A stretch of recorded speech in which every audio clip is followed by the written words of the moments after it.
大家好，哇好屌嘅影評，今日講下咧 Undercurrent 內幕啊。其實本身咧我就冇乜興趣睇，因為我睇個戲名我已經冇興趣啦。即係你話你電影嘅內幕有幾多內幕啊？又係話洗黑錢，又篤爆佢，完句號嚇。即係我睇戲名睇個預告片都吸引唔到我去睇嘅。有時現實嘅內幕可能更加精彩嚇，現實有時比小説更離奇。但係因緣際會啦，我見有好多人都去睇喎。同一時間咧，Hong Kong Movie App 裏邊咧有一個好兩極嘅影評啊，有一個就俾5分，有一個鬧俾2分。我覺得好奇怪啊，點解會咁兩極咧？咁我就所謂以身試毒，咁啊試一試啊，一試完就知道，其實兩個分數咧都各有角度嚟嘅啊！哇，你呢個騎牆派啊，兩邊都唔得罪啊，其實唔係喎，我自己覺得係。如果你中意教育電視咧，你就不容錯過呢套電影㗎。咁有啲人真係中意教育電視㗎嘛，係啊。譬如我太太嗰啲就好中意嘅嚇。如果諗翻我以前細路仔嘅時候咧，你問我小學我係想上堂啊，定係想睇教育電視咧？我諗10個有10個細路仔都話想睇教育電視嘅，因為上堂好悶啊嘛。嗰個時候嘅教育電視雖然你一個細部電視機嚇，仲要勞師動眾啦，推個電視架咧入班房裏面睇個大個熒幕，大家都睇得好開心㗎啦。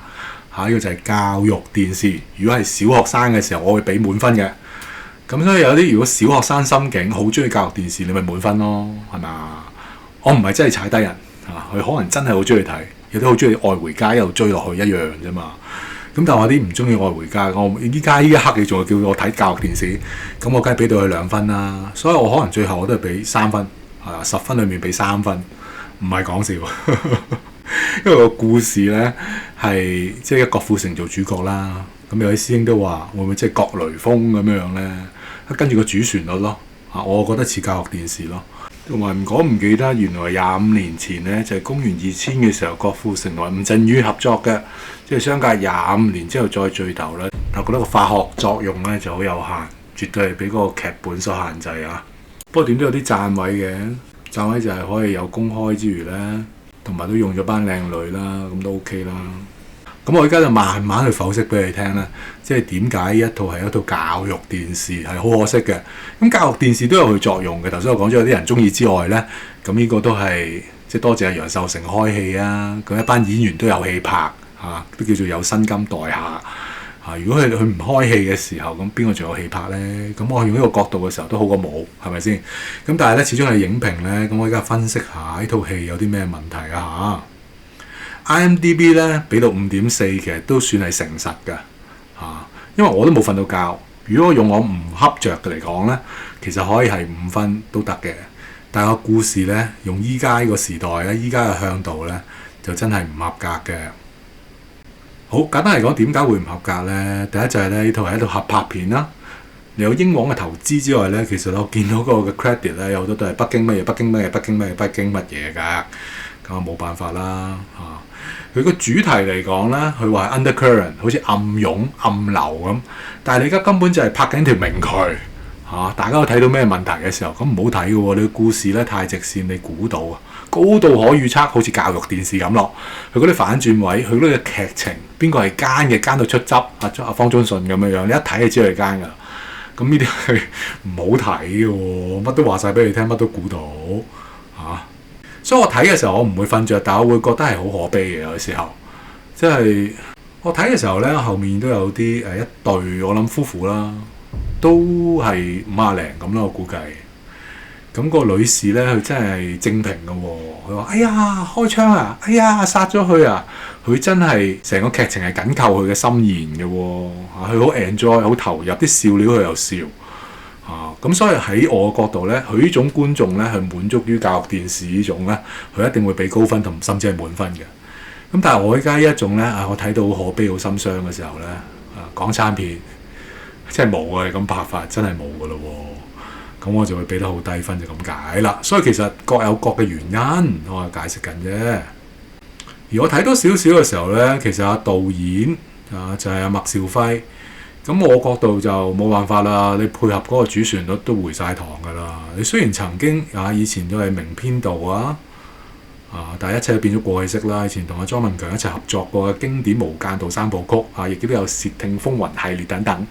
咁但係依家如果你睇個故事同埋扭橋嚟講咧，甚至係當中有查案啊、偵察啊、反偵察啊、反情報啊、情報同埋反情報部分等等咧，即係你冇無間道嘅1/5冇啊，亦都冇竊聽風雲嘅1/5都冇。咁嘅時候咧，哇，好可惜喎！你對比翻自己都突破唔到自己，仲係唔及以前嘅自己，仲退步添。咁真係好可惜，同埋真係失望嘅噃。咁我繼續彈嘅裏邊咧，我都會有少少賺嘅嚇。咁我但係主力係彈啦。咁頭先我講咗啦，因為你合拍片咧好多主旋律，咁又係咧白粉白粉毒品。坦白講，我想問白粉有幾 hit 啊 out 啦，係咪啊？我哋而家係講緊 K 仔啦，可能係講緊太空遊啦，講芬太尼啦，係咪啊？你而家竟然講白粉，真係好 out day 喎！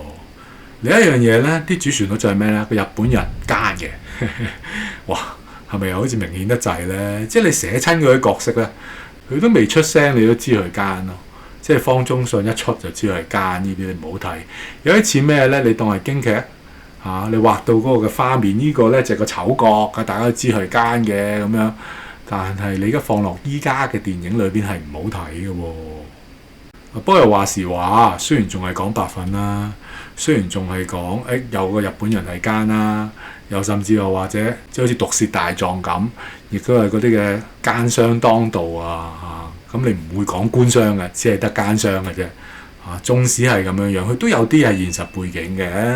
譬如佢講到話 NGO 涉貪洗黑錢，咁頭先都講咗啲㗎啦。咁我覺得佢有少少都諷刺咗正生嗰樣嘢嘅。佢講到咧，佢呢個戒毒村咁明查暗訪下，我覺得有少少講到正生嗰個問題嘅。咁但係往往就係停喺嗰度啦。奸嘅只係有奸商嘅啫，唔會再上去㗎啦，冇㗎啦，夠㗎啦，停。咁嘅內幕有幾高層次咧？有幾多黑幕咧？咁係唔好睇嘅喎。頭先都講咗啦，冇咗嗰種癲狂咯，冇啊。即係喺個向度嘅就似咩咧？依家2025，你仲要我睇緊80-90年代嘅教育電視咧，喺 ETV 嘅時候咧，我真係睇到哭笑不得嘅喎。但係同一時間百般滋味在心頭嘅，因為我哋睇過一啲好嘅電影，盡皆癲狂過火嘅年代。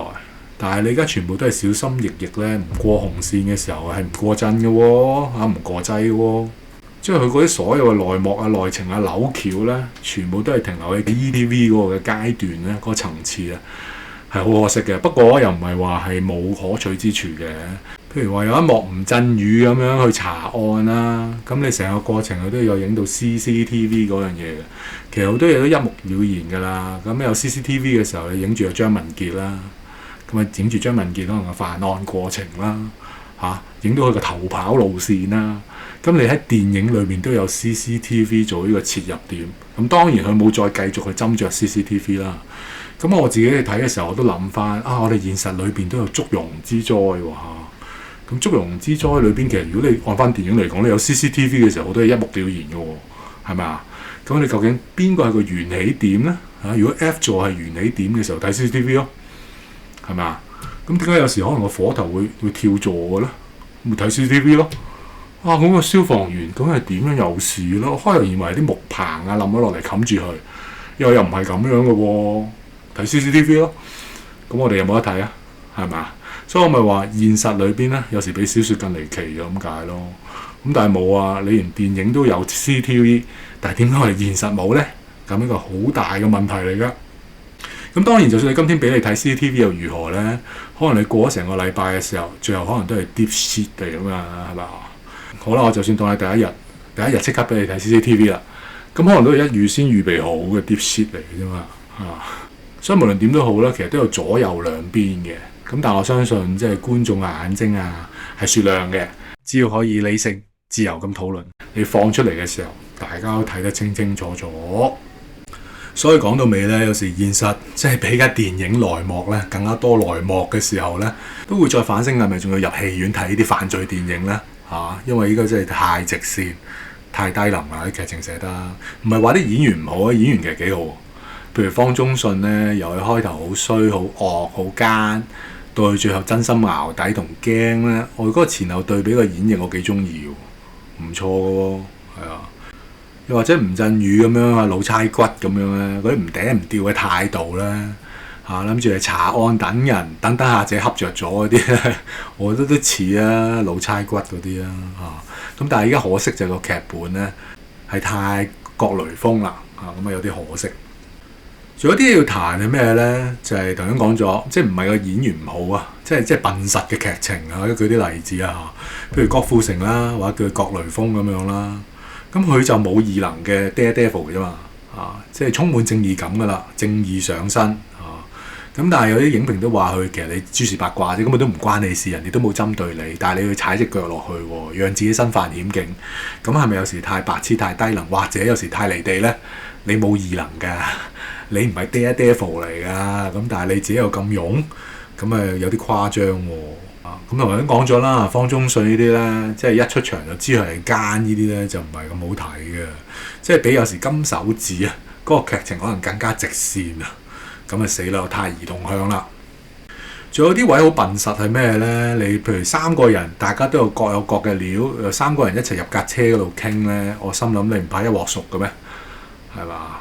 唔好一齊傾好喎，有啲危險喎。又或者另一邊廂你粉塵爆炸咁樣樣，你爆炸你主角嗰啲又唔死得嘅，你嗰個新上任嘅 CEO 又冇炸到佢嘅，咁啊講唔通喎。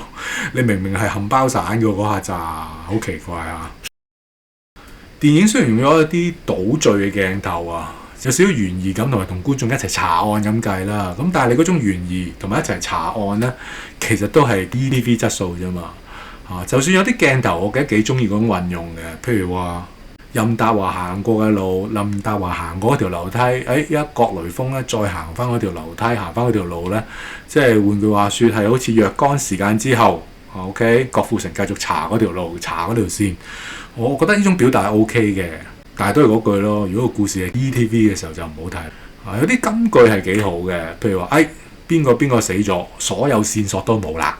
咁現實都係咁啊嘛，邊個一死咩線索都冇，你查唔到啦。現實真係咁嘅喎，因為死人最能保守秘密，但係都係個問題。你查案過程，你最後都係查出一啲三腳貓或者小學雞都知嘅情節嘅時候就冇睇。譬如話你查到大家都係用嗰個供應商啊，大家都係用嗰個供應鏈啊，又不斷用工程去開大條數咁呢啲，喂，真係傻㗎，都知有問題啦。你都唔使講，我都知係問題啦。咁你仲講埋啲小學雞嘅嘢俾我聽做乜嘢咧？然後郭富城仲好認真咁查，咁但係好認真咁樣查一啲咧好小學雞嘅嘢，冇意思啊嘛。咁你可唔可以好認真咁查一啲大壇嘢咧？又唔係嘅喎，咁咪同現實好相似咧。仲有最難頂嘅教育電視，佢臨尾咧佢嗰個嘅總結咧，佢都有教育電視嘅對白㗎。佢逐隻字嘅完整句子我唔記得啦，但係大概意思就係咧，正義感或者做正確嘅事咧，人人都應該要有，人人都應該要做，即係慌死你聽唔明咁，慌死你睇唔明白，點都要加呢一句咧，即係睇到我打冷震嘅真係所以如果按翻故事嚟講，真係2至3分啫。即係我明白，即係點解個 Hong Kong Movie App 裏邊咧有個師兄係俾我2分，5分裏邊有2分，個原因就咁解啦。咁我10分裏邊可以有3分。個故事就係最敗筆嘅地方。咁當然因為我冇瞓到覺，所以其實可以4至5分都得嘅。但我傾向係4分或更低。仲有一啲要彈係咩咧？吳鎮宇都63啦，咁你仲要去跑跑跳跳，仲要係笪地笪，唔好玩啦！佢一早過咗退休年齡啦，係咪？雖然佢電影裏邊有用到替身，郭富城嗰個又係佢啱啱過咗60歲。你仲要去同阿張文傑對打，咁張文傑仲係壯年啊嘛，你唔使打都知邊個贏啦，係咪啊？咁呢啲又係有啲夾硬嚟，冇錯，呢套戲乜都有噶啦，可能有少少飛車追逐啦，有可能有少少飛檐走壁啦，有啲對打啦，有啲係查案懸疑啦，但係所有嘢都係 ETV 個質素嘅時候呢，咁就爭好遠喎，所以唔好睇之餘呢，又冇乜說服力。又係停留喺 ETV 嘅級數，咁我身為觀眾呢，我係睇得失望我係覺得嘆息嘅。咁當然啦，如果你係純支持電影工業嚟講呢，我自己都覺得係可以入場一看嘅。不過可能你越看嘅時候呢，可能越嘆息咯。如果你非常嘅分享，你請 like、share、subscribe，多謝各位，拜拜。